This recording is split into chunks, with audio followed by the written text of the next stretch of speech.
Good morning. My name is Keith Stewart. I'm a hematologist at Mayo Clinic in Arizona. And tomorrow afternoon, we will present the results of the ASPIRE phase 3 clinical trial, which compares the irreversible epoxy ketone proteasome inhibitor carfilzomib, a novel targeted therapy, with the reference treatment lenalidomide dexamethasone.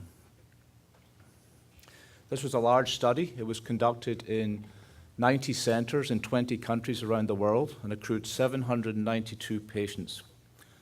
The two arms of the trial are shown here. The reference treatment is Revlimid and low-dose dexamethasone weekly.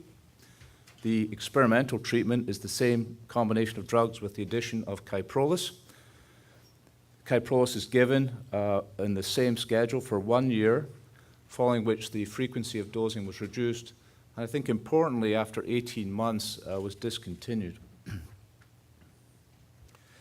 The primary endpoint of the study was the duration of time that patients were free of disease or progression-free survival. This was highly positive in favor of the combination therapy arm.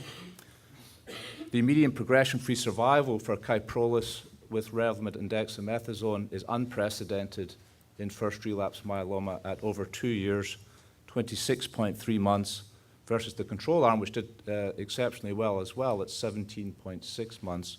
This is a difference of 8.7 months. The hazard ratio is 0.69. And you will note that the maximum separation of the curves is at 18 months, at which point the carfilzomib was discontinued as pre-planned by the study. The second, one of the secondary objectives and the second important take-home message from this study is the overall response rate was also significantly higher for the triplet combination than for the doublet. 87 versus 67%. And even more impressively, I think the complete response rate was more than 3 times higher for the patients who took 3 drugs instead of 2 drugs. At this time, the median overall survival for both arms of the trial has not been met and did not cross the pre-specified boundary set by the statisticians when the trial started. However, there is a trend in favor of the triplet Kyprolis-containing combination with a hazard ratio of 0.79 and a p-value of 0.018. At 2 years, the Kaplan-Meier overall survival is also trending in favor of the triplet combination.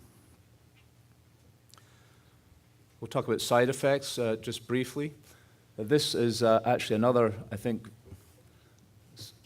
very encouraging aspect of the results we will report, which is that despite adding a third drug to the cocktail of treatment that the patients were undergoing, adverse events were essentially the same in both arms of the study, both for overall side effect profile, the number of patients who had serious side effects, and you'll notice that the number of patients who discontinued treatment at the bottom of the slide due to adverse events was actually slightly higher in the control arm of the study. Importantly, number of deaths due to adverse events was identical in the 2 arms. This despite the fact a third drug had been added and despite the fact that people on the triplet combination stayed on therapy for 88 weeks compared to the control arm, which was on therapy for around 52 weeks. Another secondary objective I think is worth noting is that we measured health-related quality of life, global health status for patients participating in the trial. And as you can see here on the curves, almost immediately we started measuring this. Patients on the 3-drug combination reported a better global health status, which persisted for the full 18 months they were on Kyprolis, Revlimid, and dexamethasone. So there are 5 take-home messages here. First, the primary endpoint of time without disease progression was met, as we've already discussed, with an unprecedented median time of 26 months. Secondly, there is a trend towards an overall survival advantage, although that has not yet been confirmed. Third, the overall response rate is significantly higher, and there are 3 times as many patients in complete remission on the triplet combination versus the doublet. Fourth, despite the fact that we added a third drug and patients were on treatment significantly longer, there was really a fairly well-balanced ratio of patients who had to discontinue treatment due to side effects.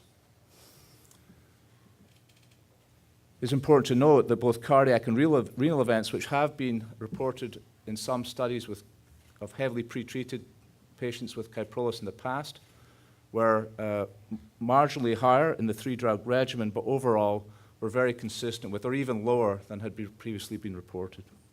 And finally, patients in the KRD Kyprolis-containing treatment regimen reported a superior health-related quality of life throughout the study. Thank you.